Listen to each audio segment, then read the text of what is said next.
la prédica de hoy, hermanos, deseando un avivamiento, deseando un avivamiento o un despertar espiritual.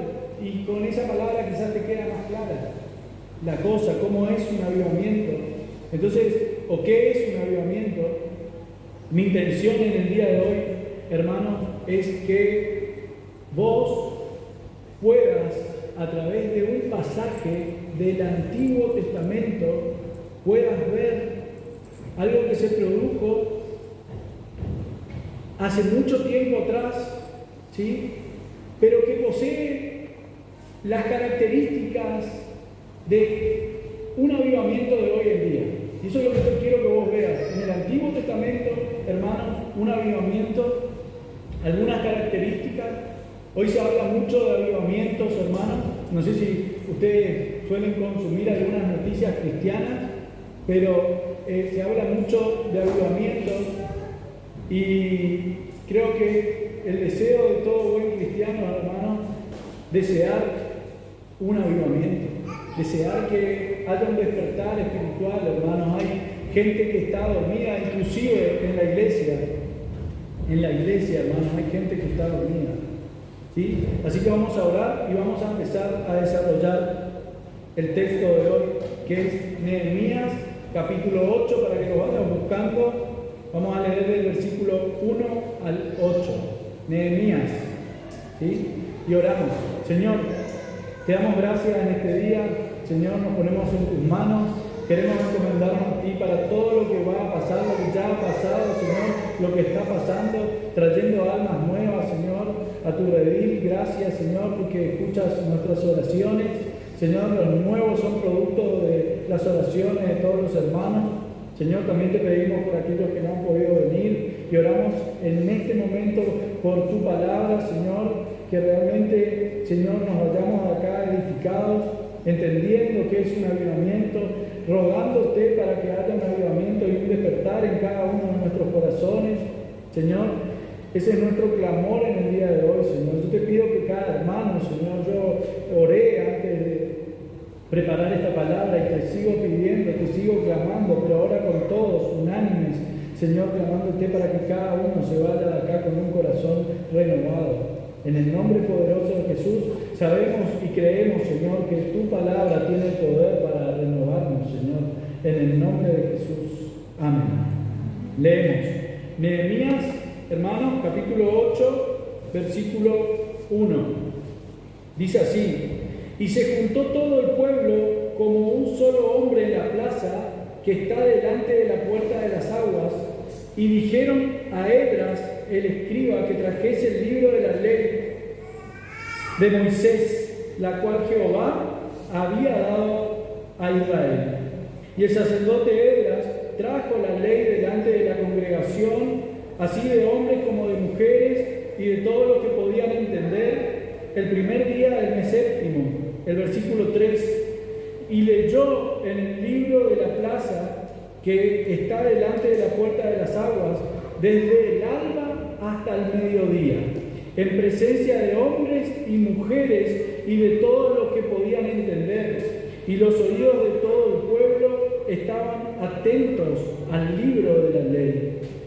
El 4, y el escriba Esdras estaba sobre un púlpito de madera que habían hecho para ello, y junto a él estaban Matatías, Sema, Anías, Urías, Hilcías y Maasías, y a su mano derecha,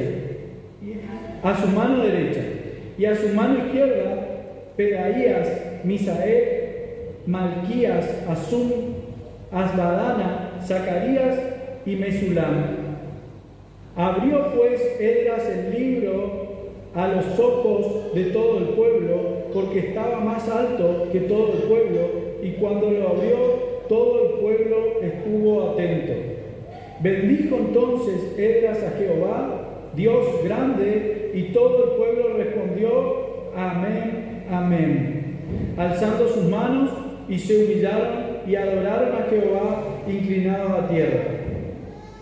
Y los levitas, Josuá, Bani, Serebías, Camín, Acub, Sabetai, Odías, Maasías, Kelita, Azarías, Josabed, Anam y Pelaya hacían entender al pueblo la ley. El pueblo estaba atento en su lugar y leían el libro de la ley de Dios claramente y ponían el sentido de modo que entendiesen la lectura. ¿Amén? Bueno, hermanos, el versículo 1, y se juntó todo el pueblo como un solo hombre en la plaza. El versículo 1 nos lleva al primer punto de esta prédica, que es, hermanos, que el pueblo, siendo un montón de gente, hermanos, pidió a una voz, ¿sí? Pidió que hagan traer el libro de la ley. Y ahí está nuestro primer punto, yo les decía, pidió que traigan. Le pidió al sacerdote, que era un escriba, Edra, que traigan el libro de la ley. No que traigan música, no que traigan entretenimiento, le pidió que traigan el libro de la ley. Tenían hambre y sed de la palabra del Señor. Querían escuchar la palabra del Señor.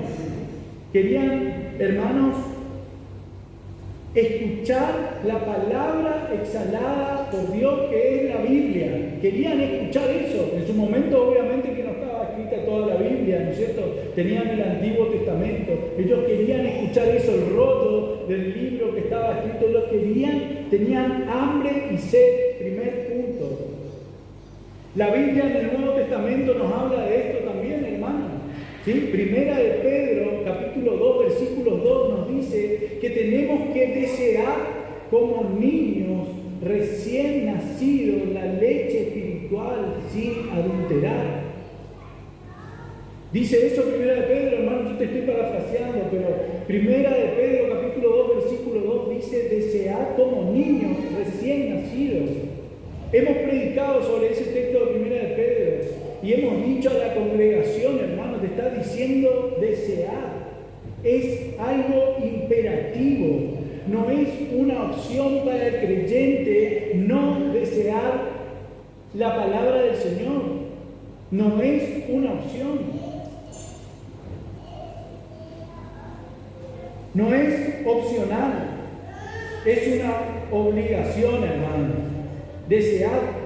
En otras traducciones dice desear con ansias. Agrega esa palabra, desear ansiosamente, desear como si fuese algo de desesperación. ¿Y por qué como el niño recién nacido? Porque el niño recién nacido, hermanos, cuando quiere leche, ¿no es cierto? Sobre todo las madres van a saber de qué les hablo, se hacen entender, hermanos, hasta que vos les des lo que ellos quieren. Bajad un poquito, hermano, por favor. ¿Sí? Hermanos, ¿por qué este mandato? Bueno, por muchas cosas. La palabra nos dice con qué enderezará el joven su camino. Con guardar su palabra, esa es la respuesta. La ley de Jehová, dice un salmo, es perfecta, hermanos, tan perfecta y tanto poder tiene, dice el salmo, que transforma el alma y que hace sabio al sencillo, hermanos. Esa es la palabra de Dios. ¿Cómo no darle prioridad? Hermanos, la reforma, hermanos, la reforma protestante, la reforma de Lutero, Calvino y compañía, podríamos decir, ¿no es cierto? Hermanos, tiene una característica, ¿no es cierto? Y es que hace 500 años que ocurrió eso, y hoy en día vemos las consecuencias todavía aún, gracias a Dios, hermanos, de esa reforma. Y una de esas consecuencias, no sé si prestaron atención, que decía en el texto que estábamos leyendo de Nehemías, que trajeron un púlpito de madera, y que ahí abrieron el libro de la ley y empezaron a leer la ley. ¿Por qué? Porque la gente había pedido el sueño de todo pastor, ¿no es cierto? El sueño y el anhelo de esta congregación tiene que ser esa. Sin embargo, a veces nos pasa lo contrario, hermano. A veces nos aburre la prédica. Nos pasa eso también. Hermanos, desead como niños recién nacidos la leche espiritual sin adulterar. Qué tremendo. Hermano, yo te dije al principio, el hecho de desear un avivamiento es algo que todo cristiano genuino debe anhelar. Hermano, vos tenés que anhelar, si vos sos cristiano de verdad, si vos le amás al Señor, vos tenés que anhelar ver esas citas llenas. No por nosotros, hermano, por las almas, para que sean salvas, para que le conozcan al único y suficiente Salvador, porque no hay otro camino. Él lo dijo, yo soy el camino, yo soy la verdad y yo soy la vida. Para eso nos paramos enfrente de este púlpito, no, ya lo dijimos 1.000.000 de veces, pero lo vamos a decir otra vez, no porque tengamos autoridad para venir a pararnos acá. Hermano, si fuera por autoridad moral nadie podría predicar la palabra del Señor. Pero somos redimidos, hemos sido comprados por la sangre de Jesús. Hermano, ahora, ese deseo tiene que ser un deseo genuino, tiene que ser algo que salga de nosotros, y para eso tenemos que entender cómo es un avivamiento. No es que todos nos pongamos a cantar y a llorar y que tengamos puras emociones. Hermano, tenemos que querer un avivamiento no planeado por el hombre, por una denominación o por un grupo de organizaciones, sino planeado por Dios mismo. Por Dios mismo. Ese es el deseo de cada creyente genuino, basado en su palabra, hermano, inerrante, infalible. No hay otra cosa. Yo te puedo decir un montón de cosas de mi pensamiento, y lo más probable, hermano, hay un 99,9% de probabilidades que yo me equivoque. Pero el Señor no se equivoca, porque Él es perfecto y su palabra es inerrante, es perfecta. Hermano, ese es el avivamiento que todo cristiano tiene que desear. Y no puede haber avivamiento, hermanos, desvinculado de la palabra de Dios. No puede.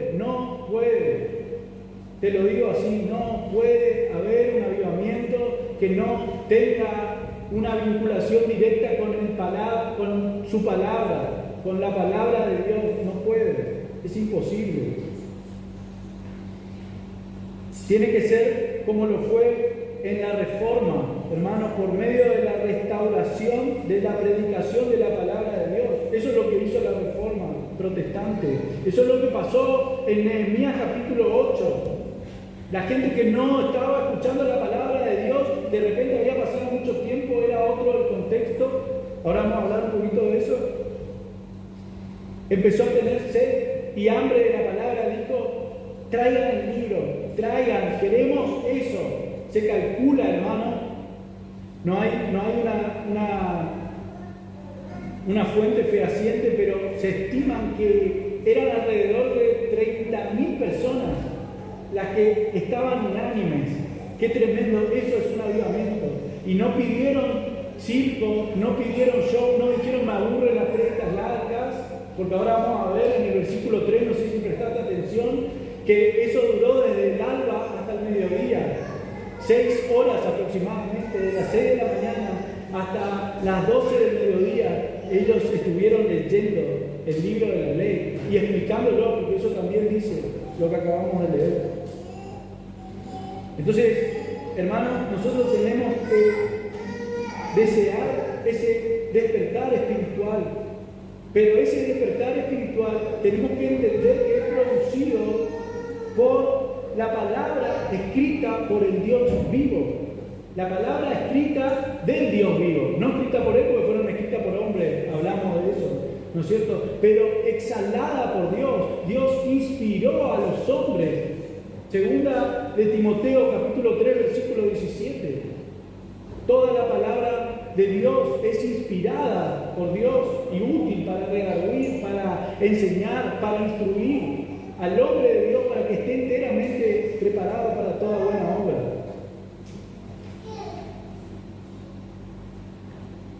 Hermano, la palabra de Dios, hoy decían los hermanos, que estuvieron antes que yo hablándoles, ¿no es cierto? Ellos decían que la palabra de Dios es vida y tiene vida y da vida, hermano. ¿Cómo nos vamos a poner en primer lugar? Hermano, y perdón que sea insistente, pero lo que hizo la Reforma, nosotros ya lo hemos dicho, pero para los nuevos, lo que hizo la Reforma protestante, llamada así, ¿no es cierto?, es que volvió a poner en la centralidad el púlpito. ¿Y qué? Pero el púlpito no es nada, hermano. Es la palabra que se predica en el púlpito, la palabra de Dios. Esa tiene que ser la centralidad para nosotros. Fíjense, hermanos, el Señor le dijo al profeta Ezequiel capítulo 37, el valle de los huesos secos. Buscarlo después, yo te voy a parafrasear lo que pasó ahí, hermano. El Señor le habló al profeta y el profeta le preguntó, Señor, le dijo, ¿vivirán esos huesos? Y Ezequiel le contestó, tú lo sabes. Y entonces le dijo, profetiza sobre esos huesos secos y diles, oíd huesos secos, oíd palabra de Jehová. Así ha dicho el Señor a estos huesos, yo hago entrar en nosotros mi espíritu y viviréis. Eso dijo el Señor. Hermano, profetízale palabra de Dios a los que están muertos en sus delitos y pecados y van a vivir. Acá estamos hablando de un despertar espiritual. Y yo te estoy hablando de Ezequiel, que es volver a la vida. ¿Sí? Para ir más lejos todavía que un solo despertar espiritual. La palabra de Dios nos da vida. Dice que somos renacidos por una simiente ya no corruptible como eran nuestros padres, como son nuestros padres, los que tienen padres aún, ¿no es cierto? Sino de simiente incorruptible. Así somos renacidos por la palabra de Dios. Eso dice la Biblia, hermano. Yo no te estoy inventando nada. Eso dice la Biblia. ¿Sí? Y es un deber de un buen cristiano después ir, como hacían los judíos de Berea, escuchaban la palabra con gozo, recibían con gozo y después iban y estudiaban a ver si todo lo que había dicho el predicador era cierto, si estaba conforme a las Escrituras. Entonces, hermanos, lo que hace un avivamiento es restaurar una vida espiritual que se había enfriado también, ¿no es cierto? Y comienza ese espíritu que se había enfriado a tener deseo nuevamente, hermanos, un deseo por la predicación de la palabra. Quiero ir a escuchar palabras, ya no quiero escuchar otra cosa, ya demasiado uno escucha en el mundo. Ahora quiero ir a escuchar la palabra del Señor. Quiero que alguien me hable de la palabra del Señor. Quiero ir a escucharlo a Dios mismo y agarro mi Biblia, como decía el hermano Luis, y la empiezo a escudriñar, la empiezo a estudiar. Empiezo a tener hambre y sed por la palabra del Señor, porque un avivamiento desconectado de su palabra no existe. No es un avivamiento genuino, no es. Y de ahí, hermanos, cuando hay ese despertar, lo que pasa es que se renueva la conciencia de lo que es la santidad de Dios. Hay convicción profunda de pecado, de ese pecado que nos impide tener una comunión perfecta con Dios. Nosotros sabemos que a Dios le gusta la santidad, pero sin embargo no buscamos de ella. Entonces el despertar espiritual es cuando hay una conciencia, cuando mediante la predicación de la palabra, ¿sí? Dice 1 Corintios capítulo 1, versículo 21, dice que el Señor escogió que fuese por la predicación de su palabra que los creyentes se salvaran. 1 Corintios capítulo 1, versículo 21. Entonces hay convicción de pecado, nos volvemos a convencer de que somos pecadores, volvemos a necesitar y a depender del Señor. Hoy hablaban de eso, de la dependencia de Jesús. Señor, te necesito tu perdón, necesito que me lave los pies como le lavaste a tus discípulos, de tanto andar en el mundo, de tanto escuchar noticias, de tanto que voy al trabajo, hermano, y se escuchan cosas, se ven cosas en el mundo y tu mente, tu alma se contamina, hermano. Necesitamos, pero eso te da ese despertar espiritual que nace a través de la predicación de su palabra. Entonces hay quebrantamiento individual, nos quebrantamos ante el Señor y le decimos: Señor, yo no puedo seguir así, yo soy un pecador, necesito que vengas a mi vida, que me perdones, necesito confiar en ti como en mi único y suficiente Salvador, yo no puedo seguir así. Hay quebrantamiento individual, pero también colectivo. Hoy está el pastor Jorge, él había traído una enseñanza en este mismo púlpito, y él decía, ¿no es cierto?, lo que pasó en Apocalipsis, capítulo 3, versículo 20. El Señor estaba a la puerta de la iglesia y no entraba. ¿Es así o no? Estaba a la puerta, hermano, porque creían que era una iglesia que estaba bien.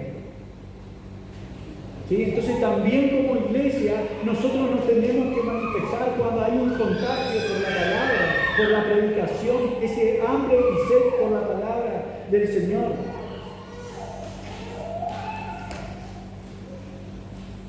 Y es cuando hay arrepentimiento de verdad, ¿no es cierto?, que las cosas empiezan a cambiar. Porque el arrepentimiento, ese que cambia, quiere decir metanoia, que es cambiar de dirección. Si yo voy para allá, empiezo a ir para el otro lado. Ese es el arrepentimiento de verdad. Y eso llega, hermanos, cuando a través del Espíritu Santo somos convencidos, a través del medio que Él ocupa, que es su palabra, que Él mismo inspiró. ¿Sí? Somos convencidos de que somos pecadores, podemos vernos lo que realmente somos, y no ese concepto que a veces tenemos de nosotros mismos, que somos unos campeones, que somos vencedores, ¿no es cierto? Y podemos vernos a través del Espíritu Santo, nos vemos como lo que realmente somos, hermano. ¿Sí? Tan malos somos, hermanos, que hasta nuestras obras de justicia son como trapos de inmundicia para el Señor. El pueblo clama, hermanos, en Nehemías 8, el pueblo clama, hermanos, por la palabra de Dios, y nosotros tenemos que pedirle a Dios que nos ayude a tener esa hambre y esa sed por su palabra, para que seamos realmente la iglesia de Jesucristo. Hermanos, una iglesia que no tiene hambre y sed por la palabra no es digna de llamarse así. El contexto de Nehemías 8. Esto ocurre, hermano, para los que leyeron Nehemías, y si no lo hiciste, te animo a hacerlo. ¿Sí? Esto ocurre exactamente una semana después que los muros son reconstruidos. ¿Te acordás lo que pasó? Más o menos te relato así rápidamente. Nehemías va al rey Artajerjes, del cual era copero, ¿no es cierto? Y cuando el rey lo ve, le dice: Nehemías, ¿qué te pasa? ¿No es cierto? Tenían un vínculo, ¿no es cierto? Un vínculo de amistad prácticamente. Y le dice: Nehemías, ¿qué te pasa? ¿Estás triste? Sé que no estás enfermo. ¿Qué te pasa? Y entonces le dice: lo que pasa es que la ciudad a donde nacieron mis padres está completamente destruida. Y lo curioso, esto está en Nehemías capítulo 2, hermano, lo curioso de todo esto es que cuando el rey le dice: bueno, ¿qué quieres? Dice la palabra que Nehemías oró al Dios del cielo, oró para que le dé la dirección, hermano. No es el tema de hoy, pero cuántas veces, hermano, con mi esposa que está arriba con los chicos, siempre por ahí nos preguntamos por qué hicimos tal cosa sin ponerla antes en consideración de Dios. Si bien ya nuestra vida está consagrada a Dios, pero la Biblia es clara también cuando nos dice que todo hagámoslo poniéndolo en acción de gracias al Señor, en oración y súplica. Porque yo le dije mil veces a la congregación, hermano, orarle al Señor por las cosas que vos necesitás y que vos querés es el único medio para darle la gloria a Dios después. ¿Se entiende? Porque cuando vos le pedís: Señor, sana a mi hijo, y tu hijo es sanado, vos sabés que no fue el especialista, que no fue el mejor médico del mundo, que fue Dios el que hizo esa sanidad. Y entonces vos le decís, gloria a ti, Señor, porque eres tú. ¿Sí? Entonces, ahora, hermanos, después de 70 años, los muros son reconstruidos, ¿sí? Perfecto. Los muros de la ciudad, podríamos poner también como ejemplo el templo, ¿por qué no? Buenísimo. Y ahora, todo lindo, lo logramos. Aparte tuvieron mucha oposición. Los que leyeron el libro saben, ¿no es cierto? Tuvieron mucha oposición para reconstruir los muros. No fue fácil, pero lo lograron. Gloria a Dios, porque el Señor estaba con ellos, lo lograron. Buenísimo. Y ahora, todo lindo, lo logramos, inclusive después de tanta oposición, ¿no es cierto? Se logró reconstruir. Ahora necesitamos más que eso necesitamos, ¿no es cierto? Tenemos el edificio, tenemos aire, tenemos chicas, tenemos sonido, tenemos ciertas comodidades, pero ahora necesitamos más hermanos. Y lo que más necesitamos es la palabra de Dios. Eso es lo que más necesitamos. Hermanos, todo esto lo dijimos una vez, todo esto se puede derrumbar, pero la iglesia va a seguir siendo iglesia. Sin nada, hermanos, sin aire, sin parlantes, sin paredes, sin nada de esto, nos vamos a la plaza, predicamos la palabra y seguimos siendo iglesia. Necesitamos la palabra, hermanos, que sea la luz a nuestro camino. Necesitamos saber para dónde vamos a ir, por dónde, en un mundo que está oscuro. Vos necesitas, si querés caminar conforme a la voluntad de Dios, vos necesitas la palabra para que te alumbre en el lugar oscuro. Necesitamos esa espada, hermanas, para protegernos de la tentación que nos acecha. Necesitamos también la espada para abrir camino. Hermano, como decía el pastor Javier Bello en una prédica, él decía, no tenemos otro machete para abrirnos camino que no sea la palabra de Dios. No lo tenemos, hermano. Y que nos moldee. Necesitamos la palabra de Dios para que nos moldee a la imagen de su Hijo Jesucristo. No hay otra forma de que vos y yo crezcamos hasta la altura del varón perfecto que es Jesús, que no sea a través del consumo de su palabra. En el versículo 1, hermanos, veíamos que se juntó todo el pueblo. Yo te decía, se calcula alrededor de 30.000 personas, hermanos, 30.000 personas. Todos tenían un mismo sentir. ¿Y cuál era ese sentir? La pregunta, ¿cuál era? Traigamos la palabra. El sentir era hambre y sed por la palabra de Dios. Yo le decía hoy, el sueño de todo pastor y el anhelo de toda congregación es ese. Nosotros soñamos con el día, hermanos, que ustedes digan, ¿sabes qué? Queremos escuchar la palabra de Dios. Queremos escuchar la palabra de Dios. Queremos estudiar la palabra de Dios. Queremos conocerlo más a Dios para hacer mejor su voluntad. Necesitamos necesitar la palabra de Dios. Todos tenían el mismo sentir, hermanos. Qué tremendo. Pablo nos dice que en las congregaciones tenemos que ser así, que tenemos que tener todo el mismo pensamiento y el mismo sentir. Bueno, sin duda tendría que ser uno en el cual todos deberíamos coincidir. El hambre y la sed. Te voy a repetir eso, hermano.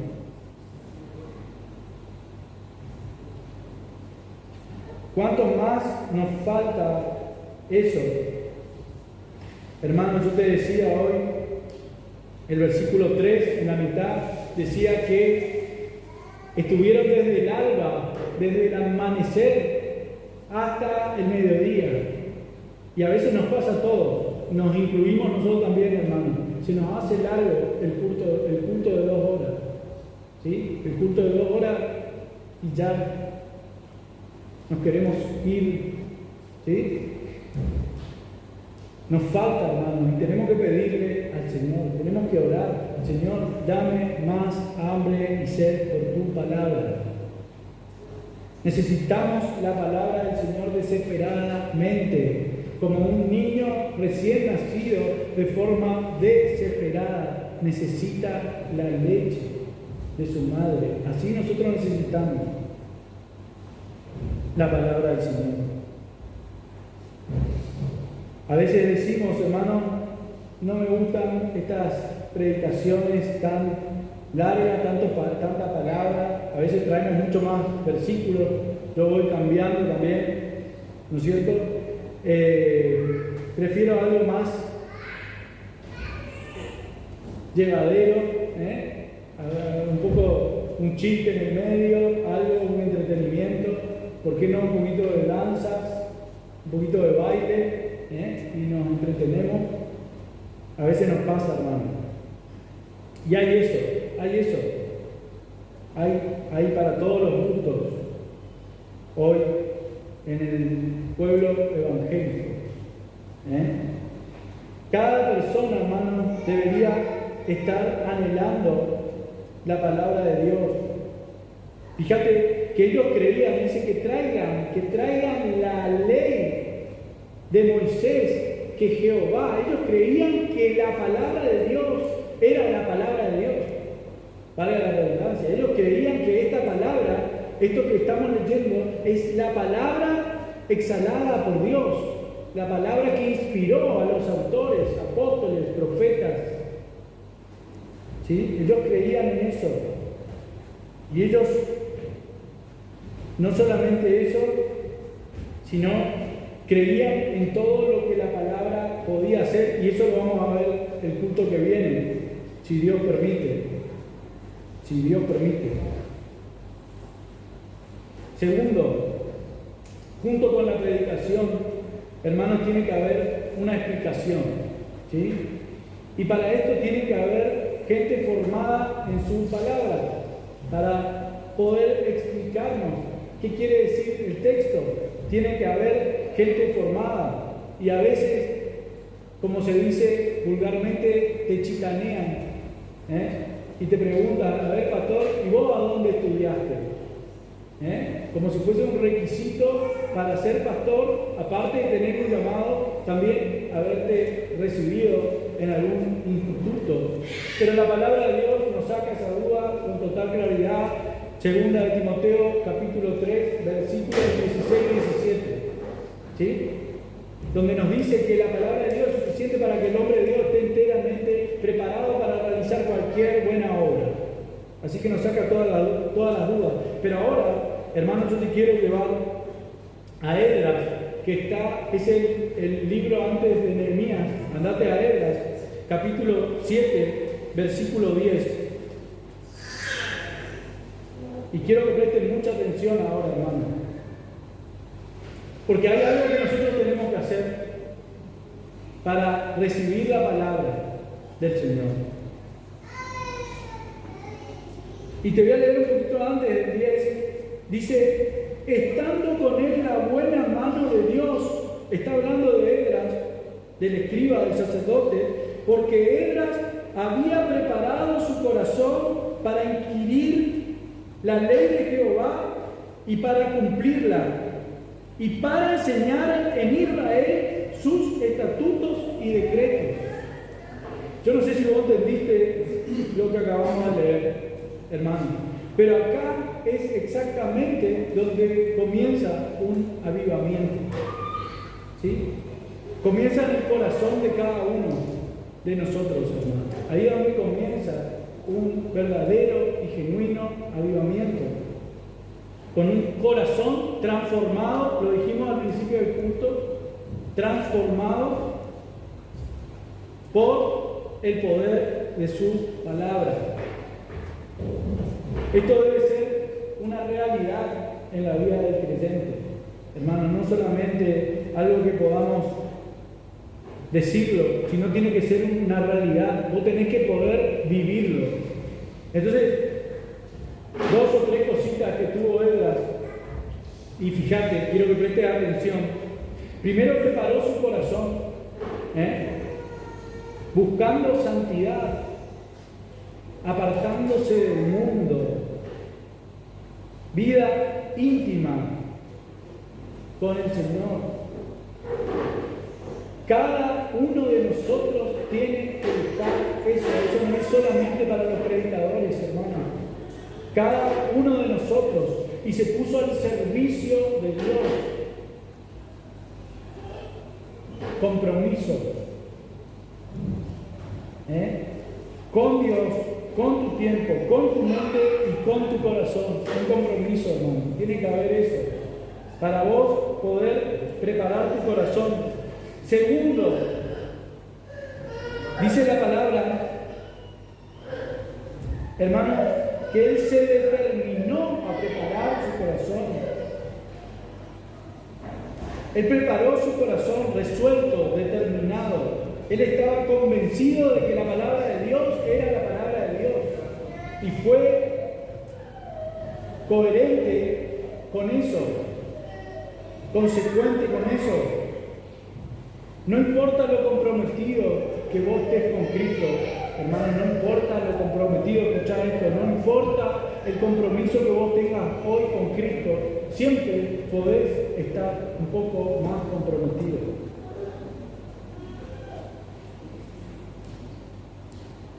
Podemos enfriarnos, hermanos, es algo que pasa, pero debemos arrepentirnos de eso también. Y ello va a producir un efecto. ¿Sí? Tenemos un tiempo, hermano, en esta vida. El tiempo es limitado. ¿Sí? Sabemos que vamos a vivir en este mundo por un tiempo limitado. Y por eso el tiempo es un tesoro, hermanos, que tenemos que valorarlo. Y sobre todo, el tiempo es un factor determinante para que vos puedas darle la gloria a Dios. El tiempo, cuánto tiempo de tu vida vos ocupás para hacer las cosas de Dios, para leer su palabra, para estudiar su palabra, cómo proceder después en tu vida para santificarte. ¿Sí? Segunda de Timoteo, capítulo 2, versículo 15, nos habla de que Pablo le dijo a Timoteo: procura presentarte a Dios como un obrero aprobado, que no tiene de qué avergonzarse, como un obrero. ¿Qué hace el obrero? Trabaja. Es diligente. El obrero trabaja, es alguien que trabaja, no alguien que solamente de vez en cuando viene al culto y esa es toda su comida espiritual de la semana, sino alguien que está permanentemente y no solamente leyendo la Biblia, buscando más allá, buscando profundizar, entender la Biblia, para dominar la palabra como Esdras.